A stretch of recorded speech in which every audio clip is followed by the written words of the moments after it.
Chapter 15, An Elephant in Wayside School. The bell rang for recess, and the children exploded out of the building.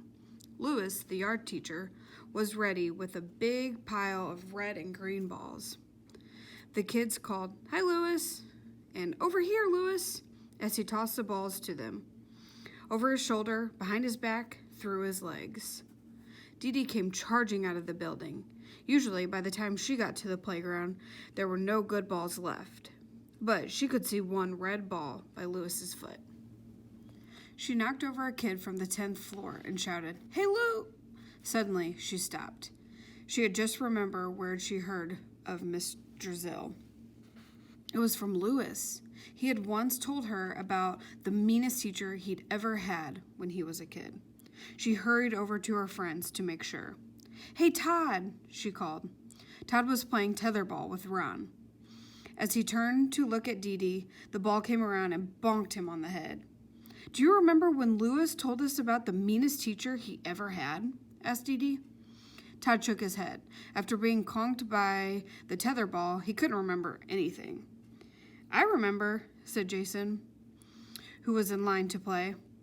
"Whenever Lewis got in trouble, the teacher used to put the waste paper basket on his head." "That's right," said Jenny.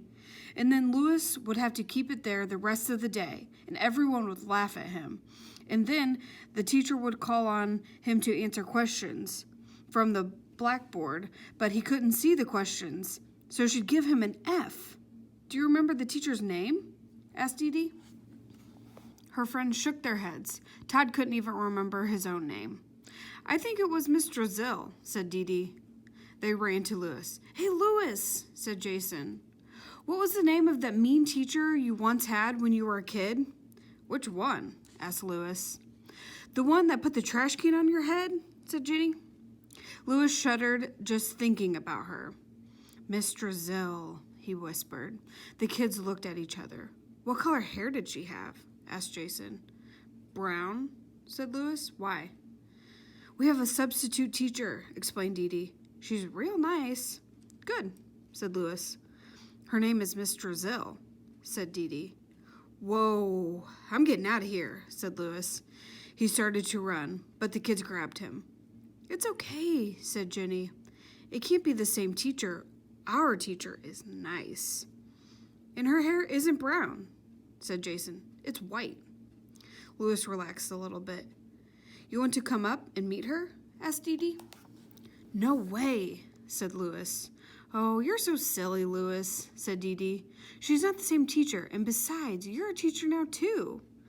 "Oh, yeah, I forgot," said Lewis. "Come on, Lewis," said Dee Dee. She held his hand and led him up the stairs. They entered the classroom. Miss Drizzle was putting on some of the children's work on the bulletin board. "Miss Drizzle," said Dee Dee, "we brought our yard teacher up to meet you." "It's very nice to meet you," said Miss Drizzle, as she pinned up Joe's arithmetic test. "Exercise is so important for young minds and bodies." She turned around. Lewis's face paled. "Well, it was nice to meet you," he said very quickly. "I've got to go. Bye." "Stay right where you are, Lewis," ordered Miss Drizzle. He froze. Miss Drizzle slowly walked to her desk. She picked up the old blue notebook. "The notebook!" whispered Lewis.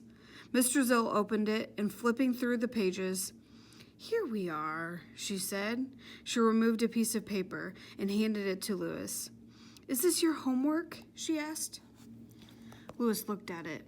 "You were supposed to copy it over, weren't you?" asked Miss Drizzle. "That was over 15 years ago," said Lewis. "I don't remember." "I do," said Miss Drizzle. "Oh, now I remember," said Lewis. "I was going to copy it over, but then my pencil point broke, so I went to sharpen it, but the pencil sharpener fell on my foot, so I had to go to the hospital." "I don't want any of your famous excuses, Lewis," said Miss Drizzle. "I just want the homework. You may share Dee Dee's desk." Lewis sat next to Dee Dee. "And remember, Lewis," said Miss Drizzle, "I know your tricks." Dee Dee watched Lewis struggle with his homework. "Sorry, Lewis," she said. Don't be sorry, said Miss Drizzle. It's for his own good, and I expect neatness, Louis, or else you'll just have to do it again. He frowned. Miss Drizzle stood over him and watched him.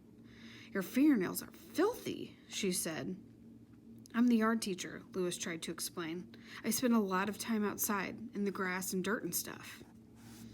I don't want excuses, said Miss Drizzle.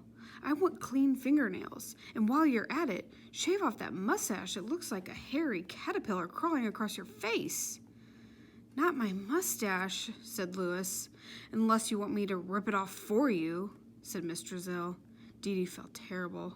I can't believe Miss Drizzle still remembers you after all this time, she said. An elephant never forgets, muttered Louis. I heard that, said Miss Drizzle. She put the waste paper basket on Louis's head.